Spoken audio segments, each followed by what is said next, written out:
いかに険しき山あるのどこまでも己の信じる道を行け。わしの名は破天の元気丸。さあこたびはですな、一体何をやるのかと申しますると、わしら忍びが使っていた武器について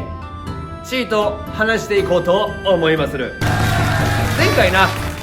城を作ったんだけども、こたびはですな、わしが忍波伝青き鳥のつぶやき機で配信やってるんだけども、そちらで、前にな隠し武器っていうのをこちらのその中にこちら万力鎖っていうのを紹介したんじゃな。こういうものじゃと、こういうものじゃよと。まあこの鎖でな両端に奮闘がこちらつながっておる、そういう武器がござると話したんだけども、こちらな現世に蘇ってやっと入手したんじゃな。今回はそれを使って一体どのように使っていたのか、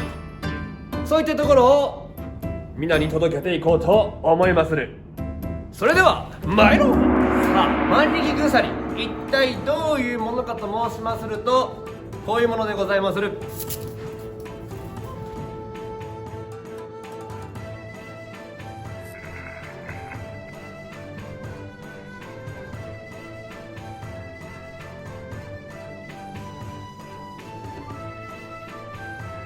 さあこの万力鎖という武器、このように片手に全てを握り込むんじゃの。そしてわしは何も持っとらんよというふうに相手を油断させます。そして相手が向かってきたところをこれを一気に投げつけるといった武器にございます。こちらは、他にも刀をですな受け止める、そして巻きつけ捕獲といった風にも使えます。これはですのなかなかこう一人ではできませんゆえ、こたびは手伝ってくれる方をお呼びしておりまする。では参られよドロン。こちらの黒丸殿に手伝ってもらいたいと思いまする。では黒丸殿、何か一言。はい、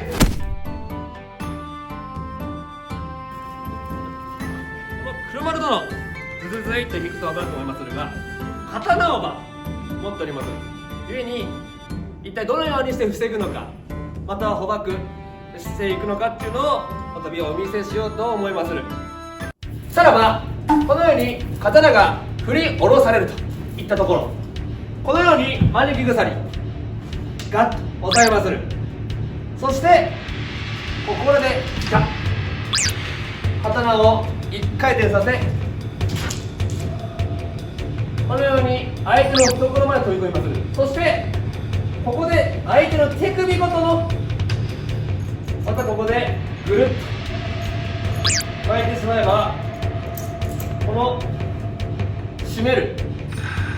この力により相手の刀を奪い取り切ると。次はですが、もう一度このように黒丸殿が刀を振り下ろしてきた、そういった時、よいしょ、またこのように受け止めまする。そして先ほどと一緒でござるな、ぐるっと1回転、そして相手のところに返る。そしてこのまま相手を押し通しまする。ぐるっと。そしてこの捕まえた刀で黒丸殿、ごめん、このように敵を倒すこともできます。さあそしてですな、ここまでは一緒でございまする。このように受け止め取ると。そして近づき、こちらちょっと分かりづらいかもしれませんが、先についてる分動、こちらで打つこともできます。さあということでですな、こちらの万力鎖、さまざまな型がございまして、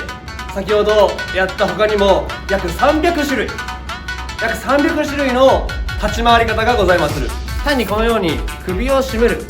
それだけでもすごく威力がございまする。ゆえにこちらの万力鎖は攻撃、そして防御、そして捕獲にも使えた万能な道具だったんじゃの。普段は手の中に隠し持ち、懐に隠しておく。でいざとなったらこのように攻撃しておったっていうわけでございます。こちらの万力鎖はですな、わしら忍びだけではござりません。武士の者たちもようけ使っておった武器でございまするゆえ、ぜひな、こたびこの万力鎖を覚えていってくださりませ。さあ、それではまた会いましょうぞ。さらばじゃドロン。